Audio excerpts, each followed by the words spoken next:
The moment I saw his wedding ring sitting on her nightstand, not mine, not his, everything I believed about my marriage collapsed in silence. She wasn't just cheating on me. She was erasing me. And that was the moment I decided I would not beg, scream, or break. I would outthink her. My name is Elena Brooks, and for 12 years, I believed I was married to a man who chose me every day. My husband, Michael, was respected, an operations director for a logistics firm outside Chicago. Calm. Disciplined. The kind of man who planned 5 years ahead. I met him when I was finishing grad school. We built everything together, a modest home, steady investments, and what I thought was loyalty. But loyalty doesn't disappear loudly. It fades quietly. It started with small absences. Late meetings that didn't match calendar invites. Phone calls taken in the garage. A sudden password change on our shared laptop for security reasons. He became distant, not cold, worse. Polite. Careful. I remember standing in our kitchen one night, watching him eat dinner while staring at his phone, smiling at something I couldn't see. When I asked what was funny, he didn't look up. Work stuff, he said. That's when the fear started. Not panic, intuition. The kind that tightens your chest but gives you no proof. I didn't snoop.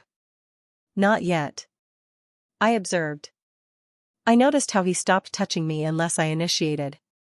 How he showered immediately after coming home late. How he flinched when I casually mentioned future plans.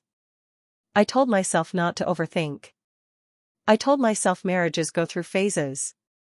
But deep down, I knew something had already ended. I just didn't know how brutally. The truth revealed itself on a Tuesday afternoon, the most ordinary day possible.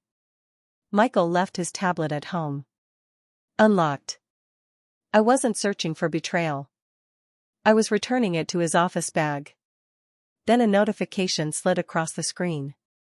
Last night was dangerous. We need to be careful. My hands went cold. I opened the message thread. There were months of conversations. Not flirtation, coordination. Hotel confirmations. Photos cropped just enough to be suggestive without being explicit. Jokes about how clueless I was. How this would all be over soon. Over soon. I scrolled until my knees gave out and I sat on the floor. The other woman wasn't a stranger. She was Dana, his financial consultant, the woman who had helped us restructure our investments 2 years earlier. The woman who sat at my dining table and drank my wine. But betrayal wasn't the deepest cut. It was the plan. They weren't just sleeping together. They were draining us. Messages detailed how Michael had quietly rerouted joint funds into a shell account Dana managed. How he was waiting for the right moment to file for divorce, after selling the house, after transferring assets, after positioning me as emotionally unstable. I felt humiliated. Dissected. Strategically erased. That night, I watched him sleep beside me, his breathing steady, his face peaceful. I realized something terrifying. I had never truly known the man next to me.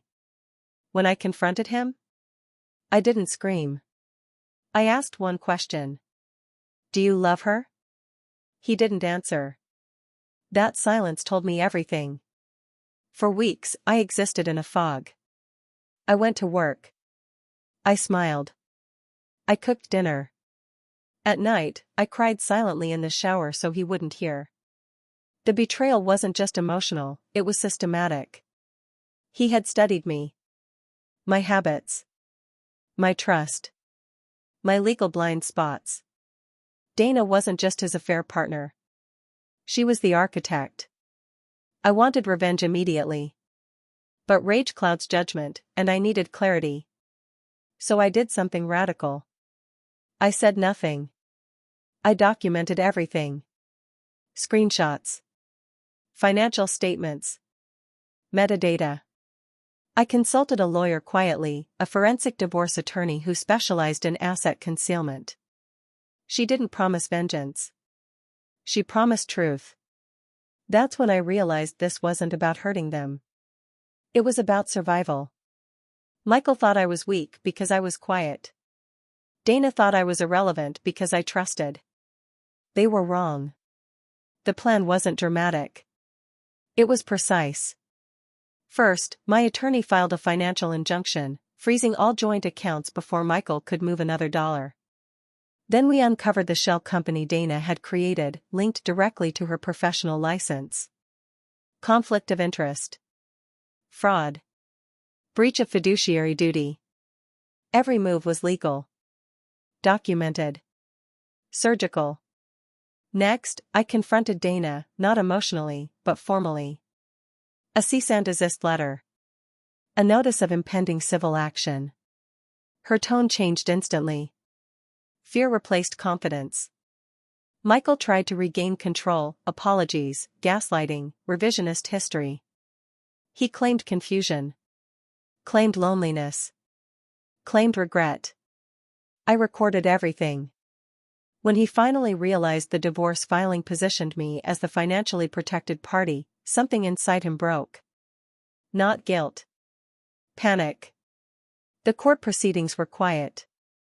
Efficient. Dana lost her license. Her reputation collapsed faster than the market she once manipulated. Clients disappeared. Investigations followed. Michael lost more than money. He lost credibility. The prenup he insisted on years earlier, to protect himself, ended up protecting me. The judge ruled the concealed transfers intentional and malicious. I kept the house. I kept my retirement. I kept my name clean. Michael walked away with a fraction of what he planned to steal, and a professional record that will follow him forever. The last time I saw him, he looked small. Not evil. Not powerful. Just exposed. I didn't feel joy. I felt peace.